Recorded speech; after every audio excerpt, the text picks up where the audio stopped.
Всем привет! На связи журналисты-первокурсники. Как писал Пушкин, у которого, кстати, на этой неделе был день рождения, береги честь молоду. Поэтому мы особенно постарались над сюжетами. Вы готовы? Тогда начинаем. Это 57-й выпуск ВУВНа. С вами Мария Дымова, и сегодня вы увидите.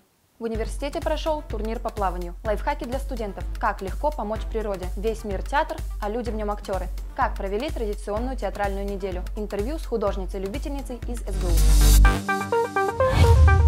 В понедельник в бассейне Сыктывкарского университета прошел турнир по плаванию «Быстрый дельфин». В этом учебном году студенты смогли в последний раз побороться за первенство в этом виде спорта. О том, как прошли соревнования и кто стал самым быстрым дельфином, расскажет Алексей Баталов.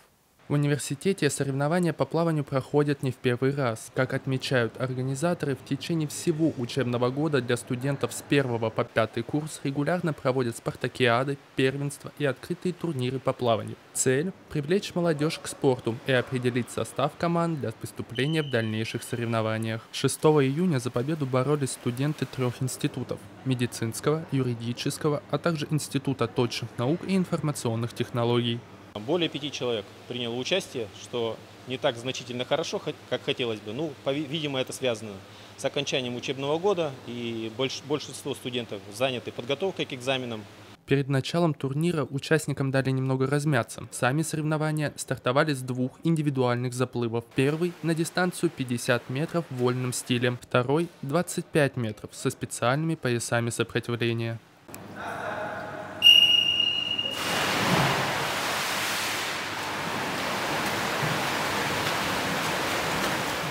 Последним этапом соревнований стала эстафета, которая прошла не без трудностей. Одному из участников пришлось бороться в одиночку против команд из 2 человек. По итогам турнира все участники получили медали и грамоты за призовые места. Так, победителями эстафеты стали студенты Института точных наук и информационных технологий Александр Конаков и Ульяна Яковлева. С детства я занимался плаванием, даже с учетом того, что я ушел из спортивной школы, когда поступил в университет, я не бросал плавание, не бросал, скажем так, спортивную культуру, физическую культуру, спорт сам по себе. Сейчас я занимаюсь, в принципе, для себя, для своего здоровья, для поддержания своего физической культуры, своего развития своего физического. По словам организаторов, такие соревнования планируют проводить и в будущем. Так, студенты СГУ вновь смогут посостязаться в плавании в следующем учебном году. Алексей Баталов, Егор Никишин, специально для ВУВНа. 5 июня во всем мире отмечался День окружающей среды. 2022 год стал юбилейным для этого праздника. Ему исполнилось целых 50 лет. Многим кажется, что помогать природе тяжело. Однако на самом деле каждый может внести свой маленький вклад. Сегодня мы расскажем, как это сделать. Ловите несколько простых советов, которые подойдут любому студенту. Начнем с самого простого. Добираться до какого-либо места лучше всего пешком. И на это много причин. Во-первых, это экономия денег, так как не надо тратиться на автобус и такси. Во-вторых, это очень полезно для здоровья. И в-третьих, нет расхода бензина, а значит, окружающая среда не загрязняется грязными выбросами. Также без вреда для экологии можно передвигаться на велосипеде или скейте.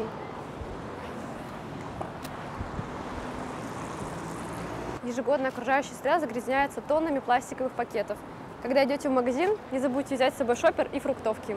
Шопер – это прочная тканевая сумка. Они бывают однотонные или с разными рисунками. Найти себе расцветку по душе сможет каждый, а если нет, шопер очень легко сшить самому. Фруктовки – это маленькие тканевые мешочки для фруктов и овощей. В отличие от пакетов, их можно стирать и использовать много раз. Пить достаточное количество воды в день важно, но не стоит забывать об экологии и каждый раз бездумно покупать новую бутылочку воды. Ведь они загрязняют окружающую среду, а использовать их повторно не рекомендуется, так как со временем они начинают портить воду. Лучше носите с собой термос, так вы сбережете свои деньги и поможете природе. Если вам надоела какая-то вещь, не спешите ее выбрасывать, скорее всего она кому-то пригодится. Разместите объявление о ней на специальном сайте. Так у вас будет больше денег, а на планете чуть меньше мусора. Ну и напоследок, самый простой, но не менее важный совет. Закрывайте краны и выключайте свет. Так вы сэкономите свои деньги и ресурсы планеты. И помните, планета наш общий дом. Ей может помогать каждый. Главное не быть безразличным. На этой неделе в Центре художественного творчества университета прошла театральная неделя. Выступили сразу 2 инклюзивных театра «Радость моя» и «Серебряный театр». Они представили 4 спектакля по 20 минут, 2 из которых были премьерными.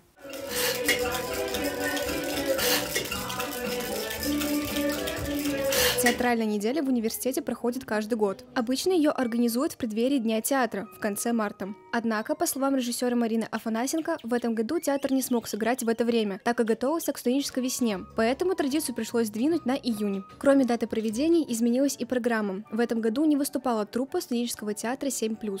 Здесь оба театра сегодня представлены инклюзивные, и поэтому они оба интересные. Инклюзия – это включение людей с инвалидностью, да, либо людей пенсионного возраста в наше общество, в наше актерское мастерство. Он интересен тем, что он сильнее чуть-чуть, мне кажется, и лучше театров неинклюзивных, потому что есть свежая волна, есть какое-то другое дыхание свежее. Перед началом показа режиссер поделилась, что театр «Радость моя» – победитель многочисленных конкурсов, а многие его участники не первый год состоят в коллективе. Я в театре именно с Мариной Петровной с 5 лет, то есть уже 15 лет я с ней вместе, и вот я пришла сюда, именно увидев ее постановку, я сказала маме: мама, я хочу туда, она набирала детский театр, и вот так я влилась в это, и я уже не представляю свою жизнь без этого. Земля там была устлана мягкой зеленой травой. Каждый театр представил по 2 спектакля. «Гули на небе» и «Волшебный сад» по сказкам Калистрата Жакова и Оскара Уайльда показали актеры Серебряного театра. В нем состоят люди почетного возраста. За основу постановки «Откуда повелся род четвероногих собак» также взяли сказку Калистрата Жакова. А в спектакле «На луче света» отразили историю Альберта Эйнштейна. Их сыграл театр людей с инвалидностью «Радость моя». Я смотрела все спектакли. С основания театра я вместе с театрами, а раньше была волонтером театра, и продолжаю уже посещать сейчас спектакли театра. Показы длились 4 дня. Однако, если вы не смогли посетить выступление, театральная неделя вновь пройдет в следующем году. Софья Мальцева, Снежана Сосипатрова, Карина Костина специально для Бубна. В конце мая на просторах интернета появились работы 13 малоизвестных художников Республики Коми. Их собрали в ЗИНе. Это такое малотиражное любительское издание под названием Young Teeth. Вдохновение и внутреннее состояние в момент творчества – тема этого сборника. Среди авторов были и студенты нашего университета. Олеся Черная учится на 1-м курсе Института гуманитарных наук. Девушка рассказала нам, откуда она узнала о ЗИНе и как начался ее творческий путь. Девочка, которая знакома с организатором, получается, этого ЗИНа, она знает меня, она мне написала, спросила, готова ли я поучаствовать, хочу ли я. И если я готова, она сказала, что скинет мои контакты парню, который это организует. Вот, я согласилась, он мне написал, и я стала участвовать. Потому что я стала очень редко рисовать. И я решила попробовать свои силы, смогу я или нет.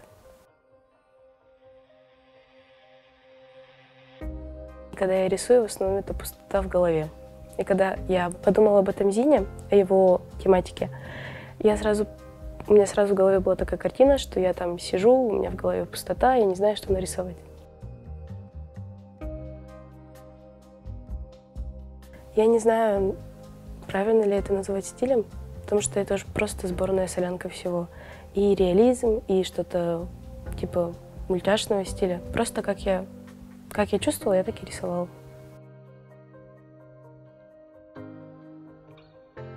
Сборник можно найти в группе ВКонтакте Young Teeth. В открытом там доступе, все хорошо.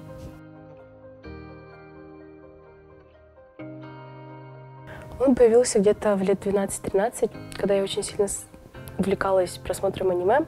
Мне очень нравилась картинка, сюжет, и я очень загорелась идеей того, чтобы самой научиться так красиво рисовать. Нет, сама просто захотела, просто обычное желание.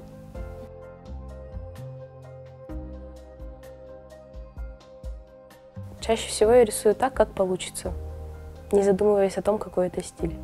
По большей части это больше уже реализм, потому что я стараюсь вырисовывать четкие черты.